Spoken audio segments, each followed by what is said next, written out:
Nobody wakes up one day and decides to do heroin or fentanyl. Have you ever cooked a frog? If you throw a frog straight into boiling water, it'll instantly jump out. But if you put the frog in room temperature water and slowly turn up the heat, the frog gets acclimated and slowly boils to death. We as addicts are the frog, and we are being boiled to a slow death by the medical industry and mental illness from a very young age. I've lost a lot of friends and family from that water. There is no one size fits all solution. Everybody is different with different brain chemistry, different genetics, different environments and experiences. I was 20 when I lost my first friend to an overdose. I'm 28 now and I've lost multiple people each year. This does not help with sobriety. I still wish all my friends would be back here, and it's a toll every day. I wish I had more knowledge earlier on and that I could have helped them, but I'm here today to pass knowledge on to you in hopes that I can help other people. I'm not a doctor. I don't consider myself all that wise, but I know my shit about this. 10 people. I know at least 10 people I grew up with that overdosed and died since 2017. This is not normal. Many of my friends didn't make it to 30. A lot of them didn't make it to 25. Some of them didn't make it to 21. This is not normal. This new world they've created is fucked up and disgusting, and I'm tired of losing friends and family and nobody doing anything about it. They blame China and Venezuela and Honduras and the cartel, but they're selling this drug at our own hospitals. They're giving it to people who are sick and in pain, ironically, because the only thing opioids have ever given me are sickness and pain. Don't let them fool you. Opium sings a beautiful song, but like a siren, you'll be underwater before you know it. Let's talk about the numbers. To put this whole thing into perspective, 82% of overdoses are from synthetic opiates. 46.8 million people admitted to battling an addiction in 2022. That's 17% of the population, while 39% of people will be diagnosed with cancer. 40 to 50% of addicts are diagnosed with a mental illness, while the general population, only about 26% of people are diagnosed with a mental illness.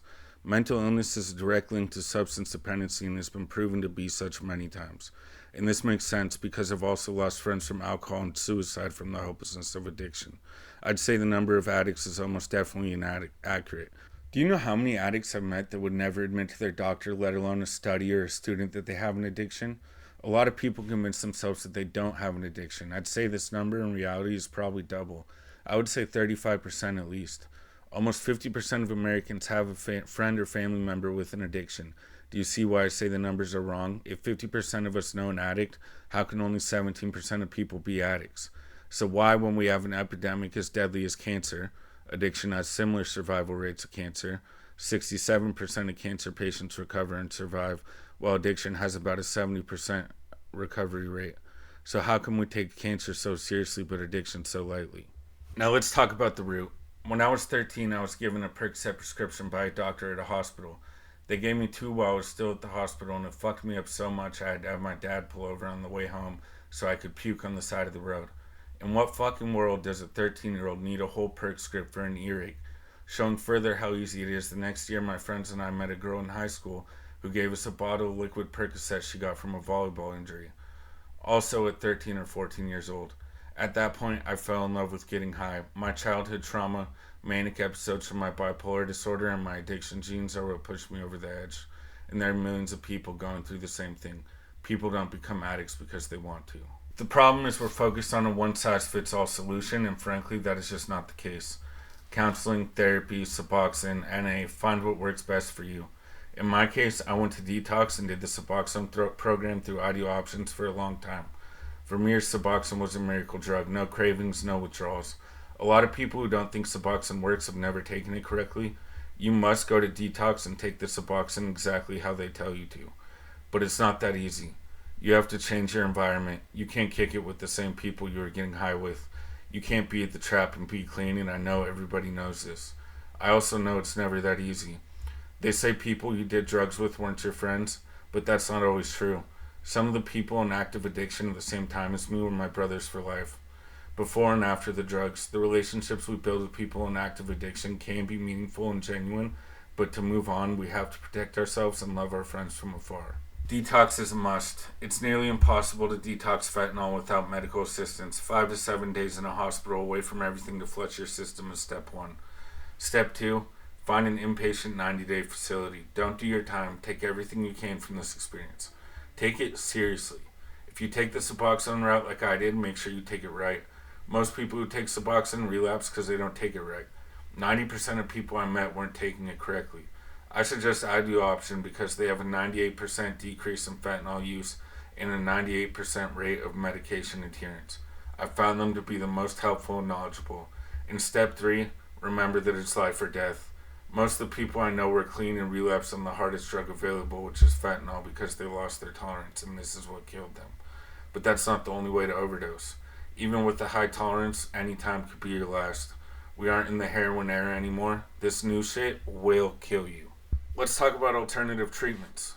There are options we need to research more. The use of psychedelics and CBD in recovery is important to investigate. Psychedelics are a legitimate and valid path of treatment.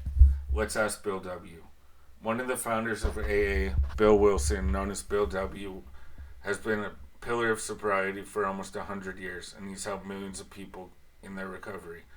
In 1934, on his fourth try to get sober, he tried a cocktail of henbane and belladonna, which are nightshade plants with psychedelic properties. And do not try this at home. Nightshade plants are incredibly deadly and dangerous. But he described feeling great peace and experiencing blinding white lights.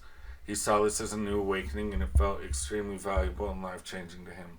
After this psychedelic experience, Bill never drank alcohol again and went on to start Alcoholics Anonymous. It took him 4 tries, and the nail in the coffin was a psychedelic experience. Here are Bill's thoughts on psychedelics and recovery after also later trying LSD.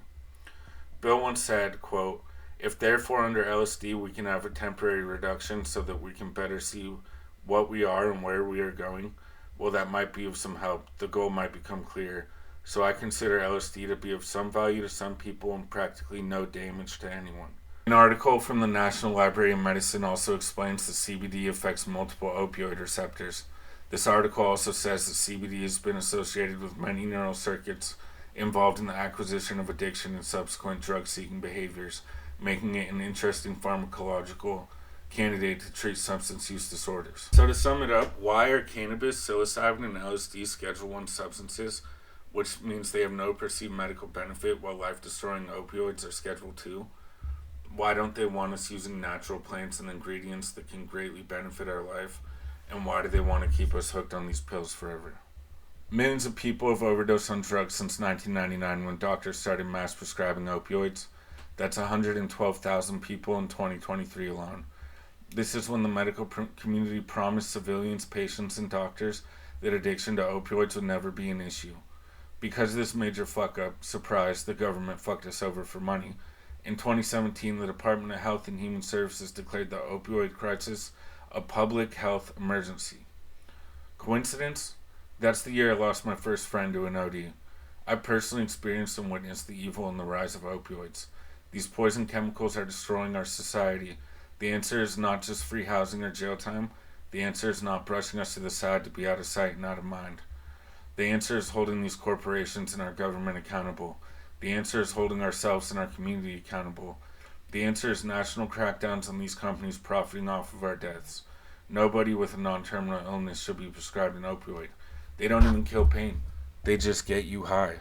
And the most fucked up part, it's not going to stop.